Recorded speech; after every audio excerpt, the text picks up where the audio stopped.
Hello and welcome to the 10th edition of the latest seminar by Orada Tech Hub.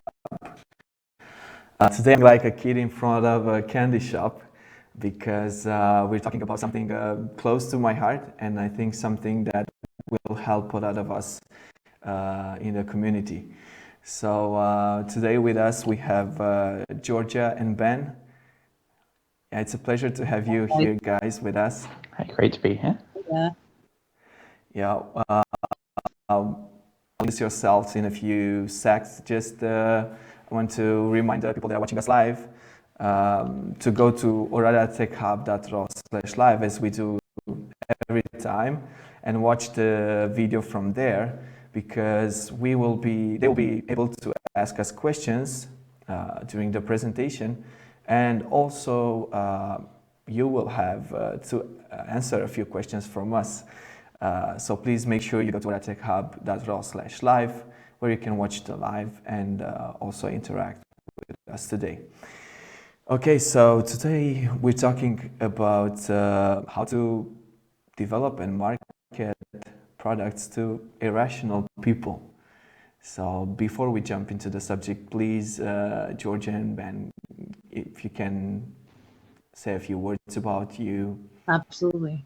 Hi, everyone. We're so excited. Thank you so much for the invitation, first of all. Yeah, thank you for accepting. Yeah, no, it's a pleasure. And just to give you a bit of background, Ben and I know each other from What Three Words. We'll soon to be worked together at What Three Words. I'm leading product marketing, and basically my background is in early stage startups as well as scale ups. Have worked for basically startups in the FinTech space, augmented reality, and now in a location-based technology company, which is What Three Words. Really excited about today, just to have the opportunity to talk a little bit about a few things that could shape the way you design a product and market it. And I think that's something that we can definitely develop a bit more in our local tech scene in Romania. So excited about that. I'll let Ben introduce himself. Definitely. Yeah, very excited to be talking. This is one of my favorite topics. So my name is Ben, and I have a background in product management. I've worked in startups in both Berlin and London, in EdTech, in health and wellness, and now, as Georgia mentioned, I work with her for What Three Words, so a navigation startup. And shortly, I'll be starting my own business looking at product management strategy, UX writing and UX strategy, which I've also been doing for a couple of months now.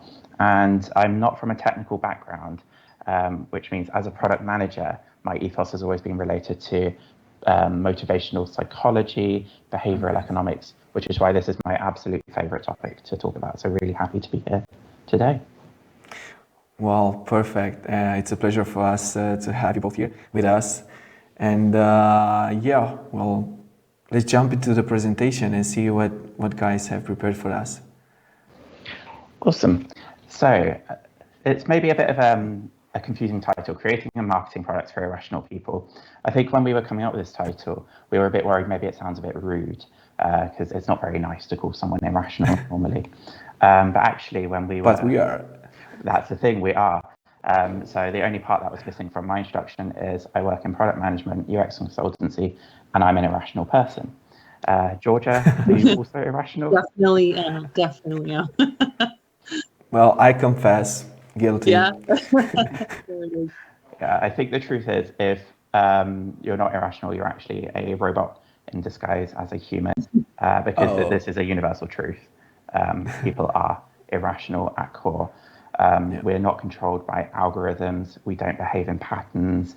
We're affected by our feelings, our moods, by other external factors as well. No two people are the same, which means for people like us who work in tech, who are trying to design amazing products, create really good product experiences, and message products in the right way, it's really difficult because we don't have any kind of patterns or knowledge to rely on. So that's why behavioural economics is really helpful. Behavioural economics is at the core, kind of the study of looking at how and why people make certain decisions. So we make hundreds of decisions every day, and there's many, many reasons we make those decisions, but unfortunately it's very difficult to predict. Yeah. So you can think about this based on the fact that as people, we are emotional. I mean, I know I'm British. There's this stereotype of British people that we don't have emotions, and it's true. Officially, I don't have emotions. Unofficially, there might be some. There might be tiredness, anger, happiness, frustration at the amount of rain that we receive all the time. But this all takes an impact on decisions that I make on a daily basis. So in the morning, depending on how good a night's sleep I've had, I might decide to have a different breakfast. Also, we are easily distracted. So whenever we're working on something, I mean, we all procrastinate, and we kind of have a tendency to do things that maybe aren't always in our best self-interest. So I think a really classic example of this is smoking. I used to smoke.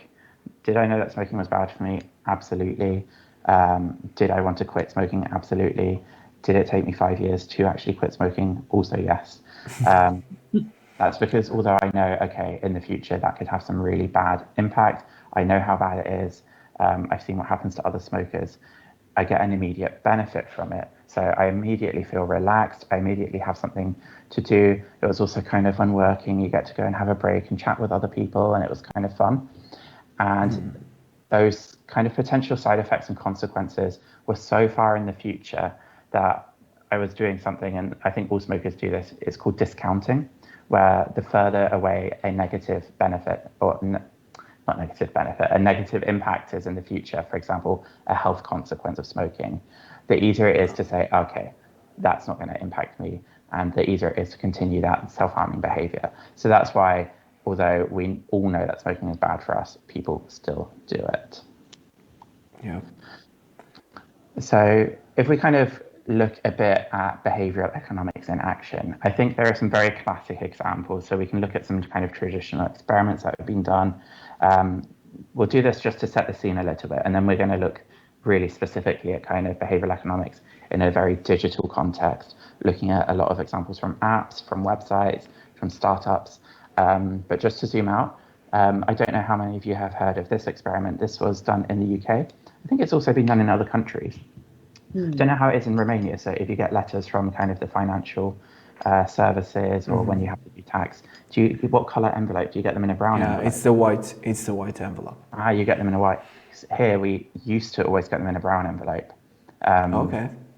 Which meant every time that I used to go get my post and I saw there was a brown envelope, I thought, oh God, what? How much am I?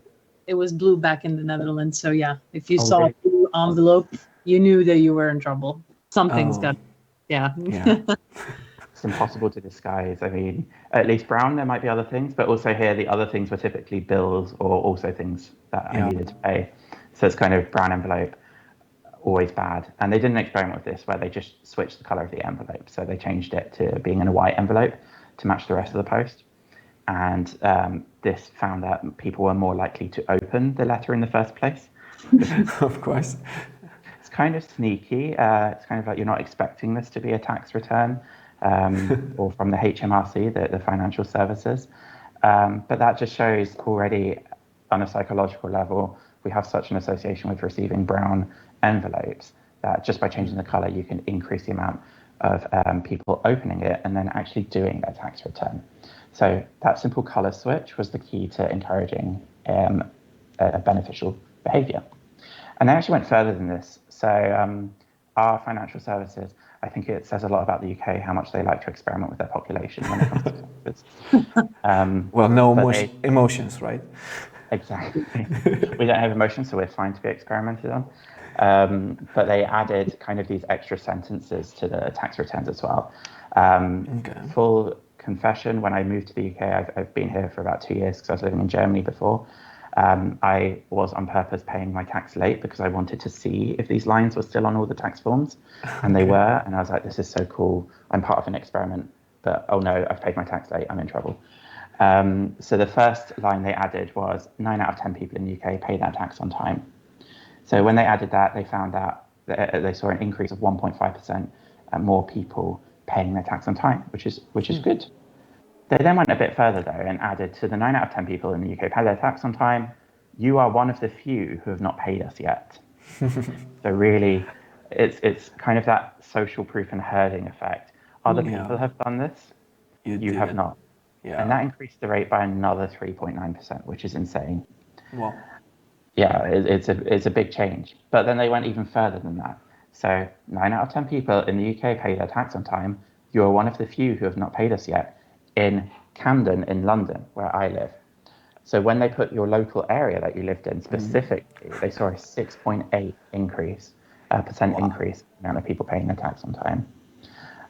So just by adding that sentence and showing other people in your community are doing this, you should also do that. They were able to quite dramatically increase the amount of on-time tax returns. Yeah, it's a big number. Yeah, it is, especially for one sentence. Just adding that one sentence has that impact. Wow. So some other examples, maybe not just from tax. So this was from the blue pills. Yeah, that's right. Yeah, the blue pill is a classic one in marketing theory. It's basically goes back to a study in 1972 with Blackwell, Bloomfield, and Buncher. And it's really interesting. Essentially, they tested whether blue pills have a certain type of placebo effect on people.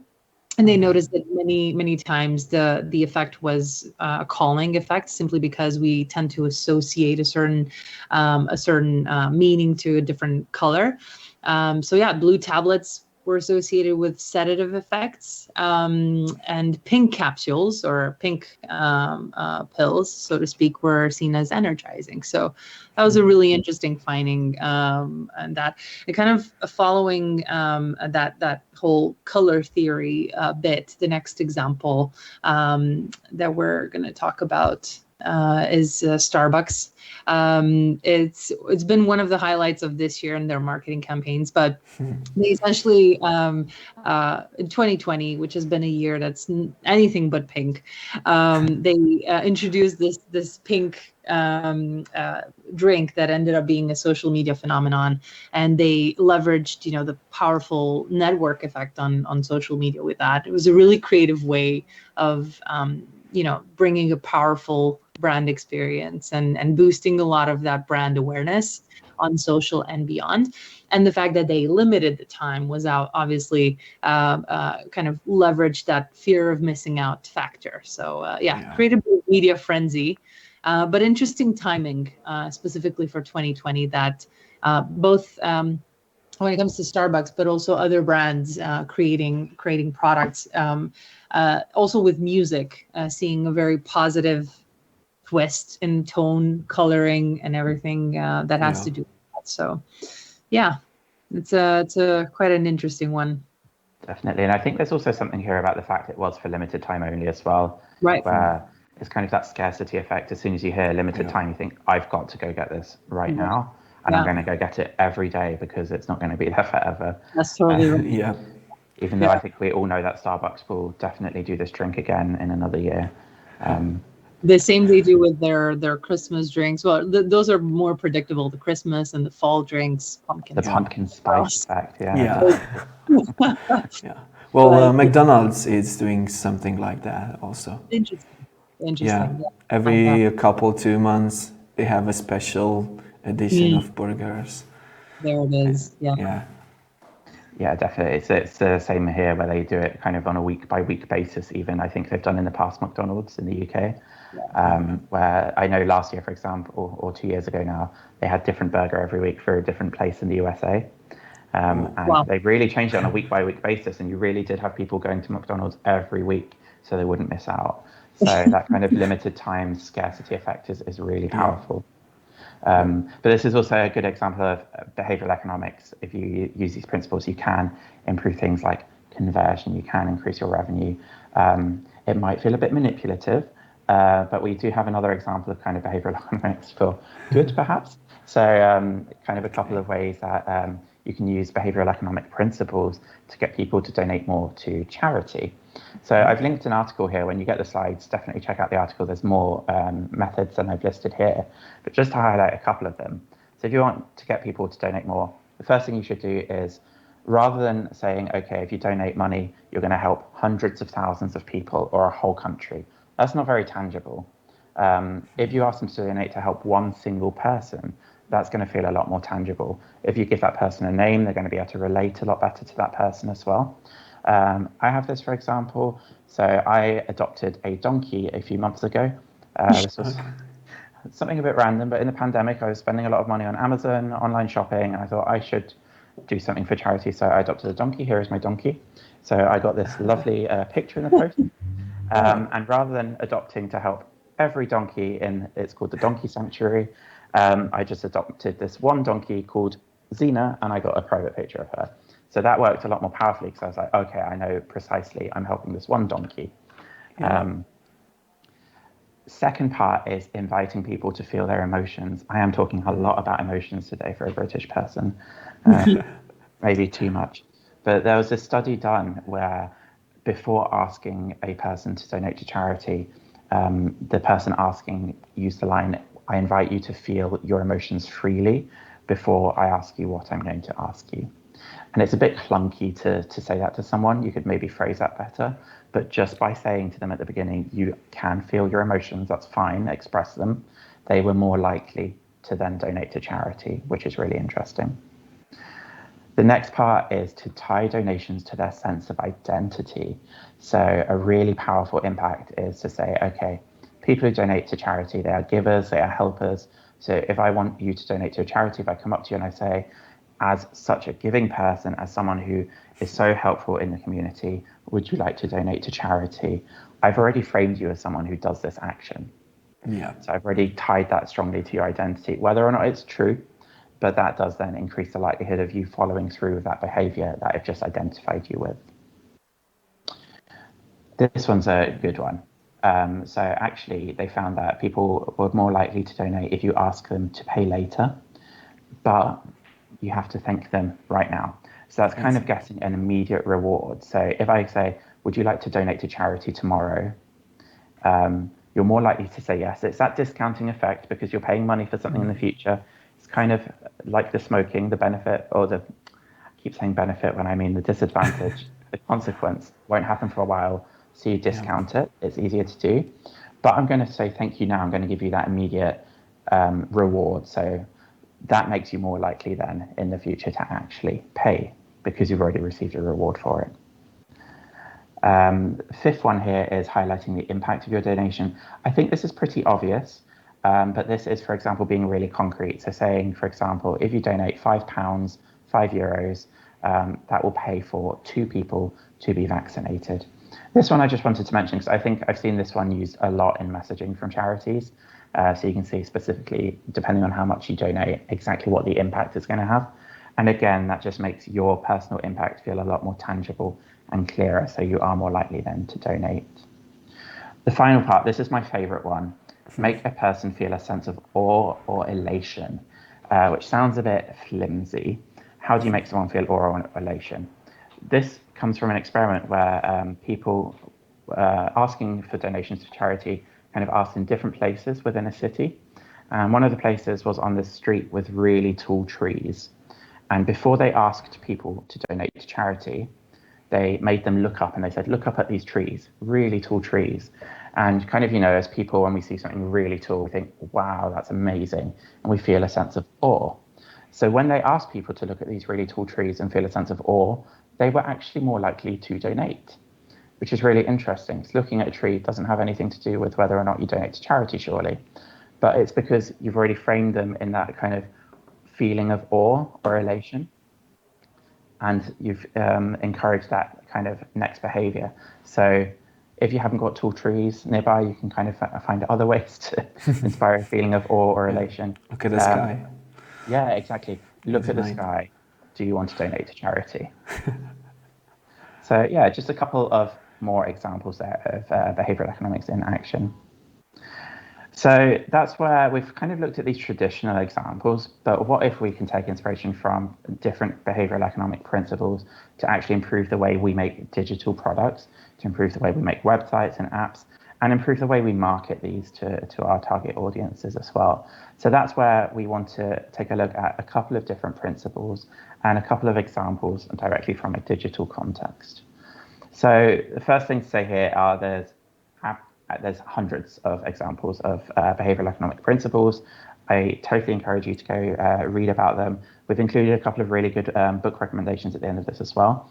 But we've kind of just selected a couple here which often see quite large impact in terms of different things like retention, engagement, or conversion in digital products. So we're just going to go through them one by one and then look at what they are and a couple of examples from them. So the first one. So the first one is you are what you measure. So this is about the fact that if you want someone to repeat a behavior, if you want them to do something in your product, if you want them to engage or do some sort of core action, you should reward it, regardless of whether or not that behavior eventually will lead you to success. So maybe sounds a little bit abstract at the minute, which is why I'm going to talk about Pokemon Go. I don't know, have you both played Pokemon Go? I think virtually everyone at some point has played. Absolutely. Well, yeah. Huge thing in the augmented reality market at the time. And it was a fierce competition in the office. Reward. I remember on the day it came out, actually, all of the engineering team disappeared for about 4 hours. Outside trying to catch. Awesome. And Pokemon Go is wildly successful. I think we all know the kind of money it generates as well. But they've actually got a lot of very clever ways of implementing rewards for behaviors to continue engagement, so to keep you coming back. I think Pokemon Go has been out for 4 years now, and it's still got such a strong user base. So one thing they did, I don't think this was there at the beginning, this is one of their kind of later feature releases, is they reward you for walking. So of course, Pokemon Go, you have to walk around, and the further you walk around in a week, so it's always in a week, it tells you how many kilometers you've walked during a week. The further you walk, the better rewards you might get. Might being the key word, because nothing is guaranteed here. So kilometers is a serious effort. It's not bad, especially at the minute. I think I must be doing probably about half a kilometer a week. The coffee machine and back.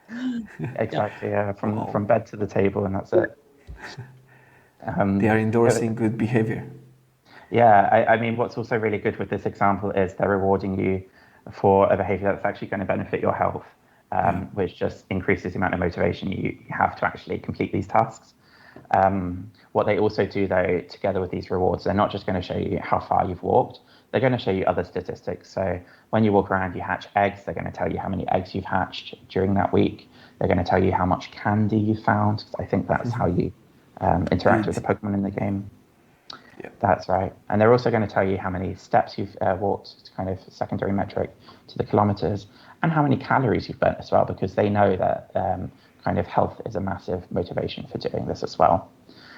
So the clever thing with this is they're rewarding you for doing this walking, and because it's on a weekly basis as well, and you know you've got to get to 50 kilometers if you want a chance at the best rewards, you're going to be checking in throughout the week, you're going to check your progress, and they're also tying that behavior as well to something we do every day, which is walking. So every time you walk, you're going to think, I need to check my Pokemon Go to see if I'm close to my 50 kilometers. So this is such a clever way of using kind of measurement and reward to encourage kind of almost obsessive daily engagement, I think. But the thing with this is there's no guarantee that you're going to get a good reward. So you get the best rewards if you get to 50 kilometers, but actually you see there's a lot of ore on this chart. So even if you walk 50 kilometers, there's no guarantee you're going to get this special purple egg, which I think is the best one you can get. There's no guarantee you're going to get something different to have you only done half the distance. So there's no guarantee of success for doing this behavior, but regardless, you feel compelled to do this behavior. Cool one. Okay, the second one we're going to talk about is social proof. And I guess the core principle behind this one is the fact that people just want to be like everybody else. Like we love, genuinely, people want to be different, but not too different to the point where they feel excluded or they feel like they're missing out on something that they could, basically, by being in the same cohort. So the bottom line is that us as consumers, as digital consumers, we can get really influenced by what we think everybody else is doing. And so this is really interesting in the way products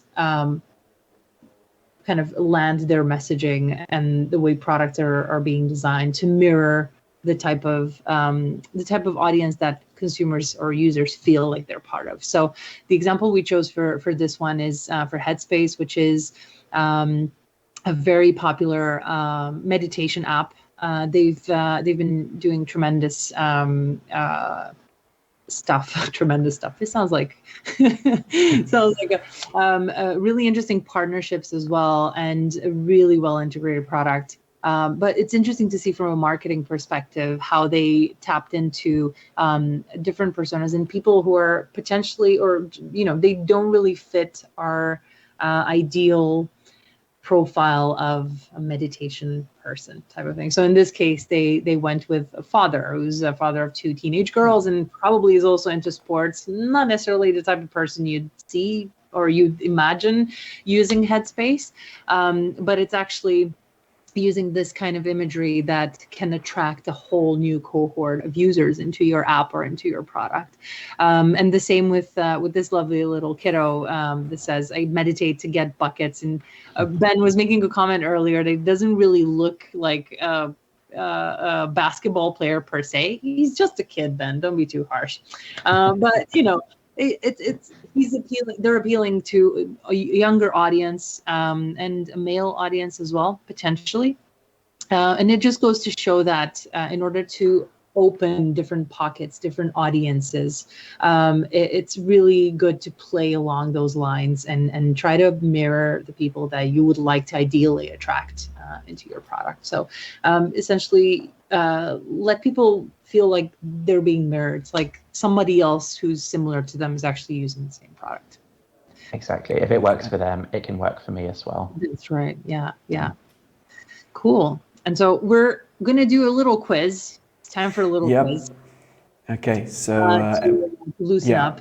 So go on. Just wanted to remind everybody to go to untitled.ro/live because they can answer the quiz from there. So I think we will show the present in,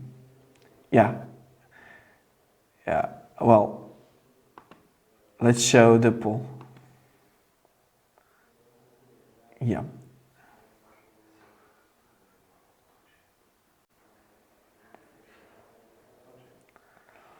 We want to stay data focused, but essentially, we'd love to get your thoughts on whether you think displaying social proof makes a difference. And just to give you a bit of context, we have a row of beers. All of them are craft beers.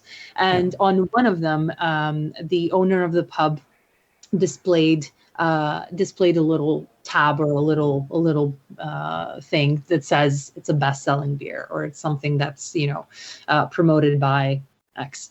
And so we'd love to know whether you think that made a difference, and which of these 3 options you think was the correct answer. And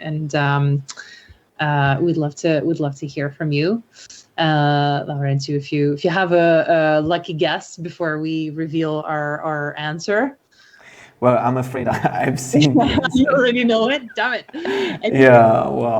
But let's see what people are voting. So everybody that is watching us live, please go to our techhub.ro/live, and in the right side, in the right part of your screen, you can vote. Yeah, we have 7 people that voted, and most of them said that it was a plus 2.5. Okay, so interesting.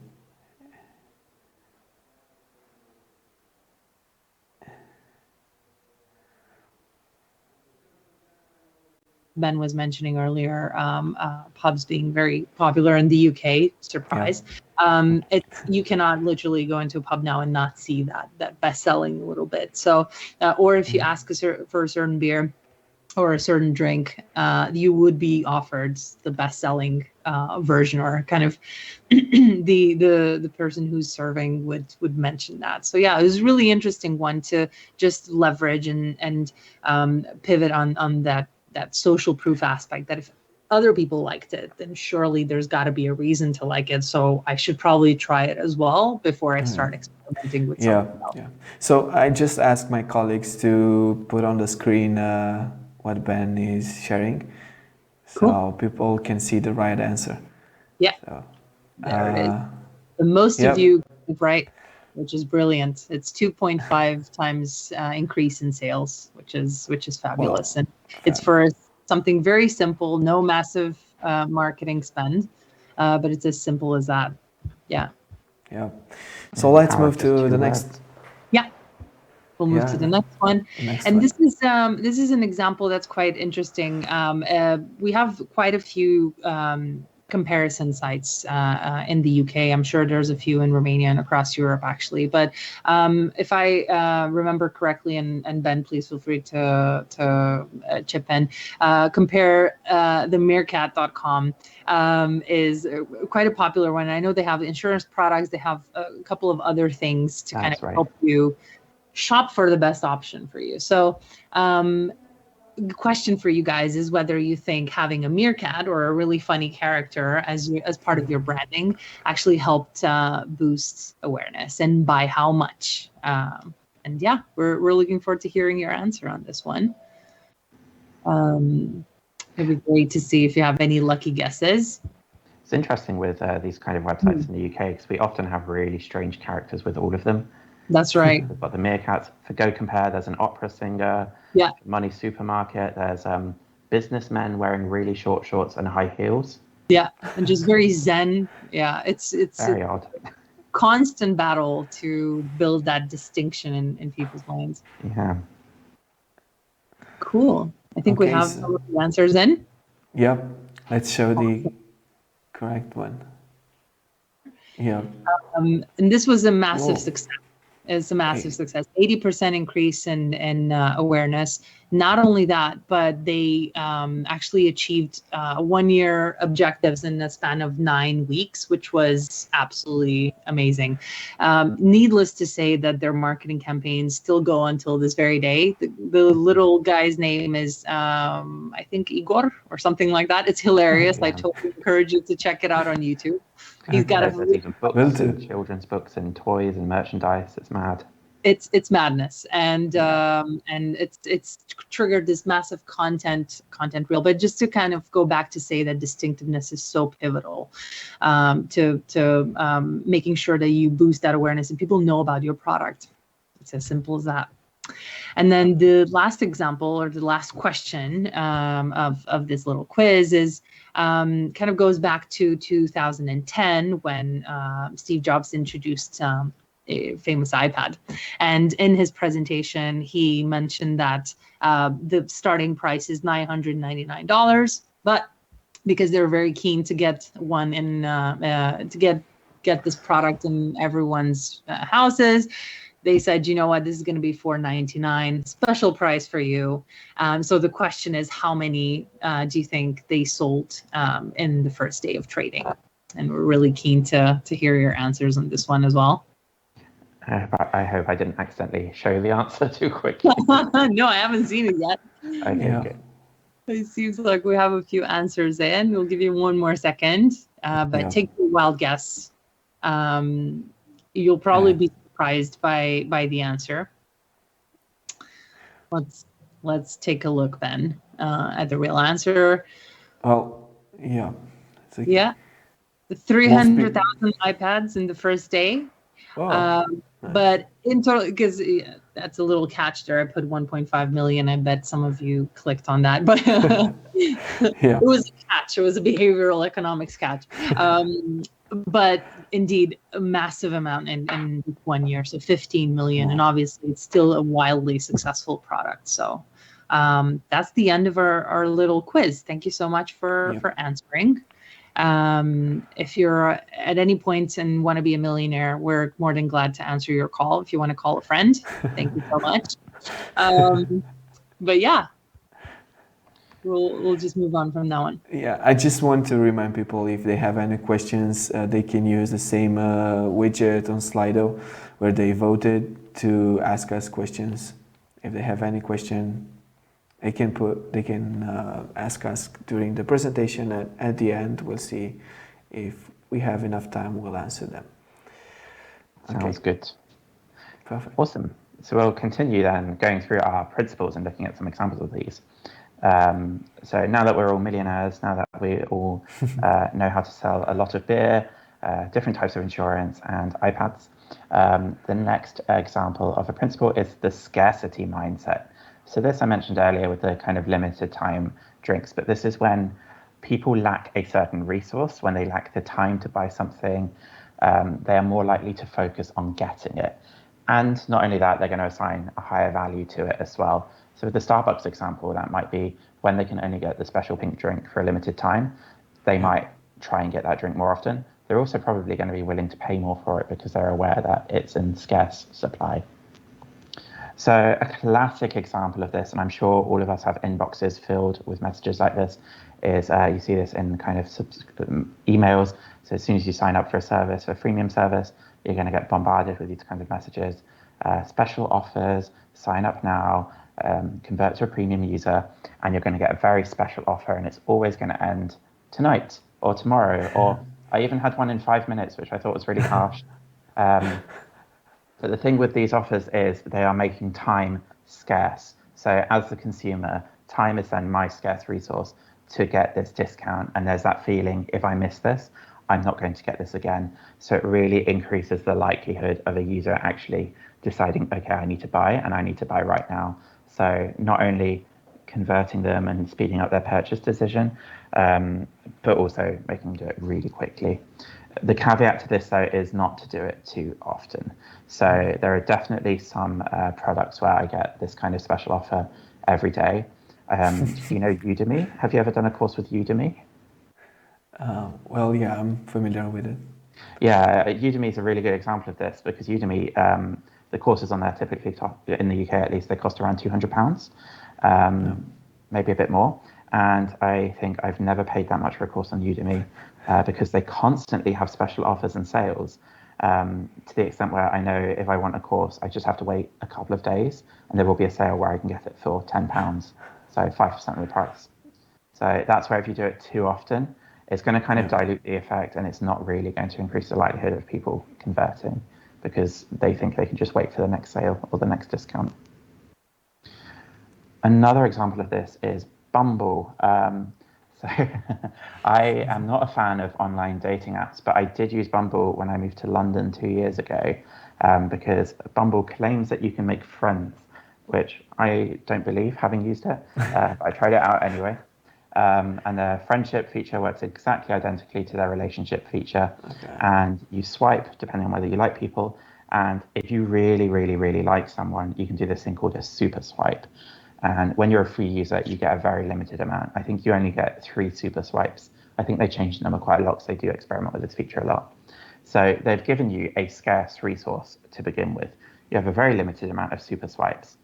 This really encourages you to engage, first of all, because psychologically, as soon as you have that scarce resource, you're going to be really focused on how am I going to use it?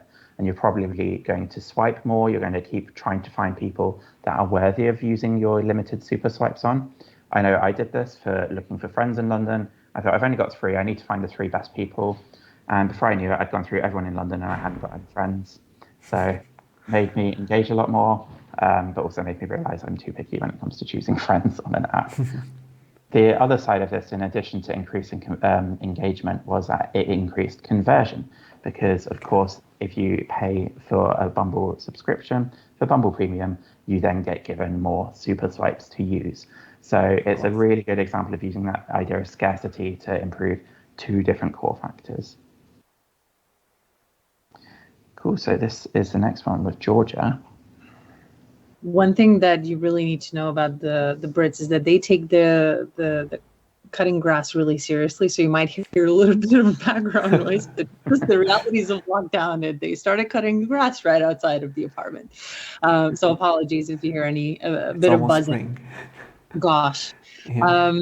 Yeah, I'll whiz through this one, just conscious of time. But this principle kind of focuses on reward substitution and the fact that obviously we're impulsive as irrational consumers, and the fact that immediate rewards are a lot better at motivating behaviors that we want to encourage in the long run. And it kind of goes back also to that charity example around having an immediate reward, receiving like a thank you for something that I might pay later. And so it's a really interesting one to take a look into. But we'll take a look at another example, which is more around Netflix. The next slide. It's really interesting to see how a lot of people are using this this service, and I'm doing it the same. Essentially, downloading now to play later offline, and actually using something that we perceive as incredibly relaxing while we're doing something unpleasant. So maybe working out and watching series on Netflix. A lot of gyms and a lot of different services are actually now integrating that just to make sure that you can still stick to your fitness routine, but not feel so annoyed while you're doing that. And then again, apologies for the background noise. So Ben, if you wanna kind of expand a little bit on that until these guys finish cutting the grass. No, absolutely. I think it's also, this is the kind of thing where maybe as a product developer or product marketing manager, you can't necessarily tell people, go and use my product while you're doing something you don't enjoy, and my product is a reward. But if you're conscious that people do this, it's the same for podcasts, for example, you can really play on that in your messaging and your marketing as well. So you can show people watching Netflix at the gym, for example. Yeah. Here, I'd also say, though, I think I see a lot of lifestyle apps in particular. So there's maybe education apps, language learning, brain training, where they sometimes recommend in their marketing, do this while you're waiting for the train or waiting for the bus, which is good in theory.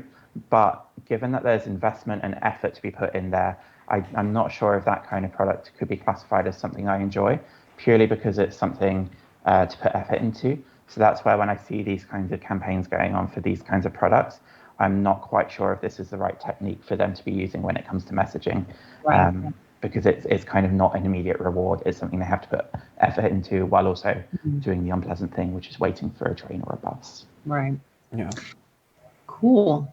Okay. The next one we're going to go through is confirmation bias, and I'm sure you're super familiar with this one, but it goes back to the point that a lot of people, and most of us, actually unconsciously analyze information that supports existing ideas somehow, and we tend to relate a lot more strongly to it when we do that. So the example I chose for this one is probably a lot more relevant for the Romanian market. It's eMag Genius, which I introduced Ben to. In a way, not so much because it uses this Disney kind of character, more than the fact that it reinforces the value proposition of eMag. The fact that you can find anything, any wish, anything you kind of want to buy. Yeah. You'll probably be able to find it on eMag. I definitely do. I buy gifts and I buy all sorts of stuff over there for my family.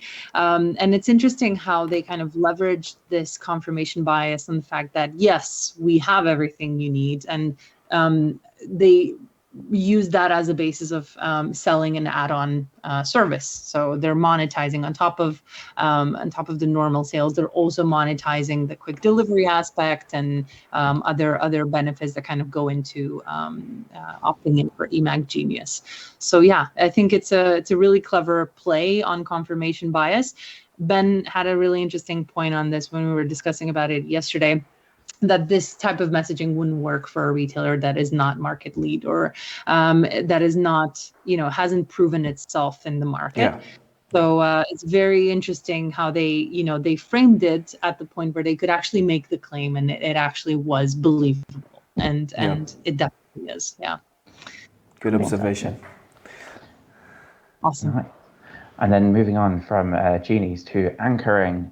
So anchoring is a really cool effect where it's kind of where the first piece of information someone sees or hears will have a really strong bias on their decision making. So it's kind of that I saw it first, I'm going to remember that when it's time to make a decision as well. This, I always like looking through different app store pages for various products, because you see a lot of anchoring going on here, where whatever's on this first screen, that kind of main message or whatever's in the title, that's going to be the first piece of information you see, and you're then going to remember it, and it's going to impact your decision making further down the line, whether or not to download that app, and impact your overall impression. So for this app, for example, this is called Reflectly, which is a journal, an AI diary, and they open up straight away with this claim that they are the world's first intelligent journal. So immediately you see this and you think, okay, they are intelligent. They are probably the only ones. If they're the first ones, they're going to be smarter than a lot of other ones. What happens then if I scroll across is I see their next feature that they mention is new home screen widget with motivational quotes. So normally I would think, oh, a widget, okay, that's pretty standard. To be honest, a lot of these journal apps have something like this. A widget's not really that clever. It's not really that innovative. It's been there for a while. It's pretty standard. So normally I would think that. However, I've just read that this is the world's first intelligent journal. So I'm now biased because I see this widget and I'm thinking, it's a very smart thing to do. This is an intelligent widget, not just a normal widget. And this means I'm going to be more likely then to download the app. So it's kind of really clever how they've framed themselves as the most intelligent journal, even though they've got quite a basic set of features that don't differentiate themselves so much from other journal apps. Another example of this, I mean, you see a lot of anchoring going on payment pages. This is kind of the most severe example I could find with the app Fabulous, which is about self-improvement, self-help. You might be able to tell from my caption here, more like fabulously sneaky. I'm not a fan of this method. I think someone in the Q&A did mention kind of ethics with behavioural economics. This for me kind of starts to cross a line because they've completely hidden the price. This is a payment page, and the only place I can see the price is down here in the small print. Okay, it's £36 a year. The first piece of information I see on this page is enjoy your first week, it's free. So instantly I'm saying, okay, I get a free week. That's already belonging to me, and that means I'm going to be more likely to convert because I've already got my first week for free. You see this a lot with other subscription pages where they might have like several prices, and they have the kind of most expensive option in the middle highlighted. That's then going to be the first thing you see, and you're going to think the other options aren't as good value. So this is kind of really commonly employed on payment pages as well. And the next one we'll look at is availability bias. So this is the fact that people give a lot of weight to anything that comes to mind easily when it comes to decision making. If you think about it at the minute, state of the world, I think there's one big thing that all of us think about all the time, and that's COVID and the pandemic. Surprise, surprise, a lot of companies have started using this in their messaging. It's not as common as I thought, actually, when I was looking for examples. But this is one from an organization called The Art of Living. So they offer kind of meditation workshops, guided meditation, breath practice. And on one of their landing pages, they go right in. They've got these COVID-based illustrations, combat coronavirus, boost immunity, practice self-care, spread hope. So they've linked the benefits of meditation to immunity, to self-care, and spreading hope in times of coronavirus. So instantly they're taking something that I'm already easily thinking about, and they're using that, they're using that to illustrate the benefits of their service. So that makes me a lot more likely as a consumer then to sign up. Another example of this is Moonpig. Moonpig is very popular in the UK. It's kind of a greetings cards company. So it's an app and a website, and you can send cards to different people for birthdays, anniversaries, other events. And they've also used COVID to release kind of a new range of cards based on self-isolation, based on the fact that maybe this is one of the nicest ways you can get in touch with people at the minute because you can't see them. So again, they're using that availability bias, trusting that people already have COVID on their minds, to highlight we've got products that address this directly and make you more likely to buy a gift card with them. What they also did that I thought was really clever was they also brought kind of current events outside of COVID into it. So this card, I'm self-isolating, get me out of here. I'm not sure if you have something like this in Romania, but we have this reality TV show where we stick a bunch of celebrities. I say celebrities because I never know who any of them are. We stick them in a jungle. They have to do weird things like eat bugs, Sleep with Rats, really bizarre. This was really popular last year. It was one of the TV highlights. So Moonpig were like, we're going to have a card that's not just referencing COVID, it's also going to reference this TV program because people are talking about that. It's very clever.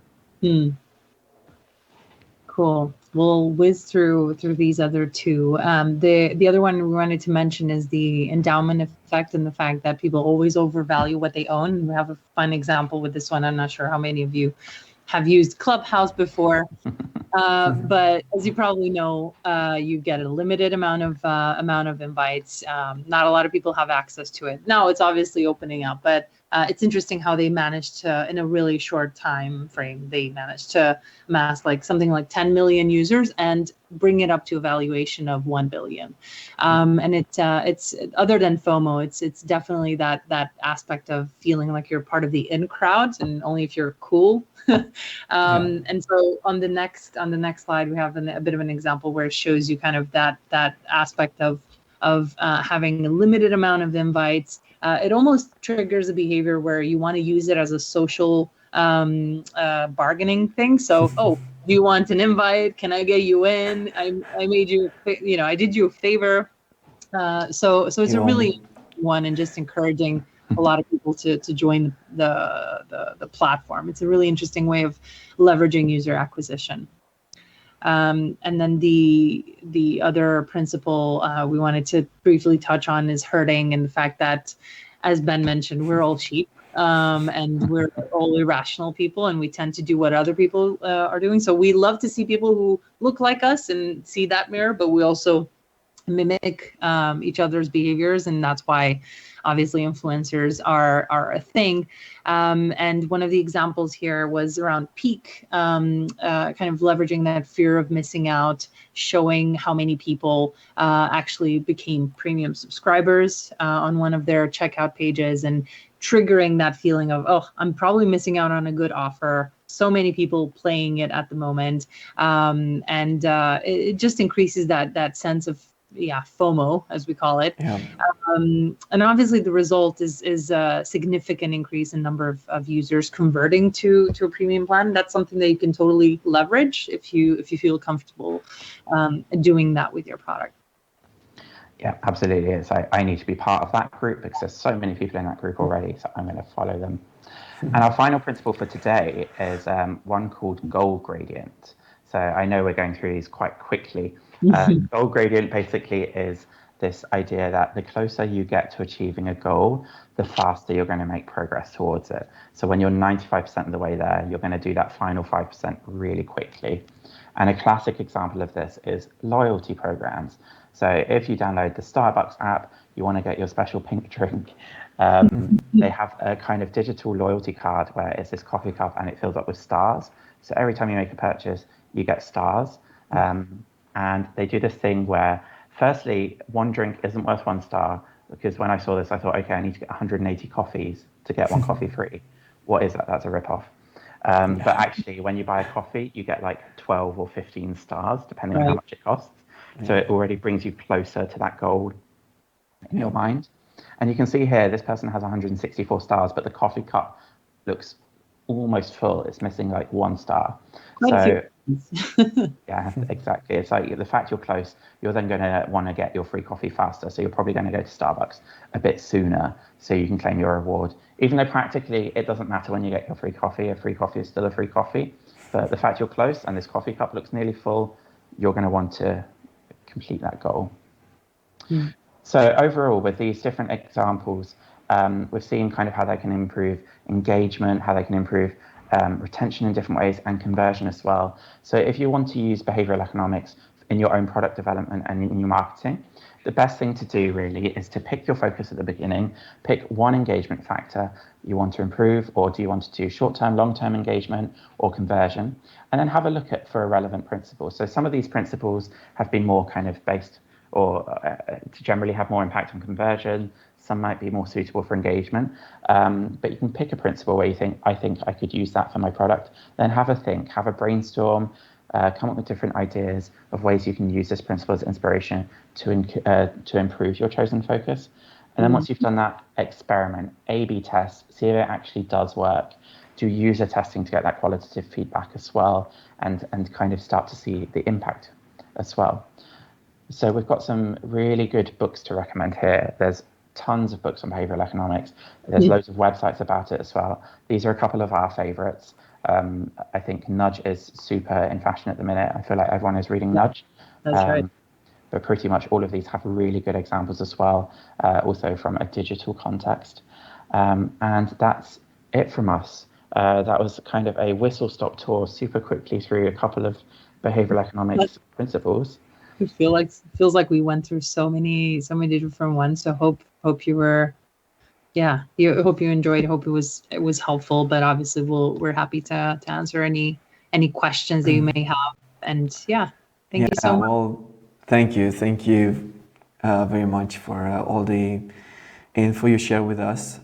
Everybody who registered on Eventbrite for this webinar will get an email with the presentation, and everything you share with us will be shared with them. So if you want to receive all this info, this presentation, and everything we get from Georgia and Ben, please write us at info@techhub.ro and let us know. Let's take a few questions. Somebody asks, which do you think is the line of the strategies of these strategies crossing the ethics principle and not becoming too manipulative? So, that's a really good question. I think there's a lot of debate with this with behavioral economics. I think out of all the examples we showed, there's a lot there where behavioral economics is used as a way to help people complete behavior that improves their lives in some way. So it makes them healthier by encouraging them to go walking, or more likely to work out at the gym by watching Netflix at the same time, or donate to charity. I do think on a personal level, sometimes, especially when it comes to conversion, there can be a lot done to kind of that might feel manipulative. But I think also when you're using behavioral economics to push conversion really hard, I think that also starts to become quite obvious to the consumer. So it's Fabulous, for example, where they hid the price. They had the free week for free. After that, I then got 4 emails from them trying to get me to sign up for premium, all doing the same method. And I thought, do you know what? No, it kind of had the opposite effect. So I think that's where something starts to border manipulative. I think it won't work the way you were hoping. And I think it becomes quite obvious to the consumer. So it is a fine balance. Okay. Yeah, perfect. Georgia, do you have any? I'm echoing Ben's thoughts on this one, and just being very clear with people, letting them know this is what's happening, and this is the choices you're making, and presenting all the implications. There's definitely lots of best practices out there, lots of guides to that as well, and would definitely recommend not going into manipulative land, but it's all in your power. And obviously it matters most when people are aware that you're trying to trigger certain behavior, and why you're doing that, and how that's going to help them. I think that's the utmost importance. Okay, so another question. Joanna asks if you have any resources. Well, you shared with us a few books, and if you have any other articles or books, please send a list to us, and we'll make sure everybody that registered or asks us have this list. Okay. Are what 3 words users irrational sometimes? By the way, loving the company. Absolutely they are. I think basically it's a given. There's no doubt about it. You have to deal with irrational users. So, and we do take this into account. We do take into account any kind of concerns they might have about sharing location information, letting them know what happens with everything, making sure that we communicate clearly through how to content, putting in in-app comms, to make sure that we raise awareness on certain parts of the user journey. So we definitely take that into account, and we definitely make sure that we present something that's very relevant to them and to their day-to-day use cases. So absolutely. Yeah. Yeah, thank you. Do we still have time for one question? Or Hard you stop. can... Sorry? I have a hard stop in about 2 minutes. So maybe if we through, Okay. Okay, I think you answered a part of this question, and if somebody has questions for you, I think they can reach you, 100%. right? Yeah. Yeah, on LinkedIn or absolutely Twitter, LinkedIn. If you're on Clubhouse, of course, I have some invites. Okay. Okay, perfect. So I want to thank you for everything, for sharing with us this valuable information. I think it will help our community. Also, right now I want to invite you again, probably in the future if you want to go deeper into this subject. Okay. So thank you very much for your time. Thank you so much. And thank you everybody for watching us. And please make sure you follow us on Facebook, on Instagram, subscribe to our YouTube channel. And also, if you're still watching this live, please go to oraltechhub.ro/live. And we have a short question for you. Please rate this webinar. And also, if you have any recommendations for us for future webinars in terms of the subjects we can talk about, in terms of people we can bring here and share valuable information with our community, please let us know. So until next time, bye bye. Thank you. Bye bye.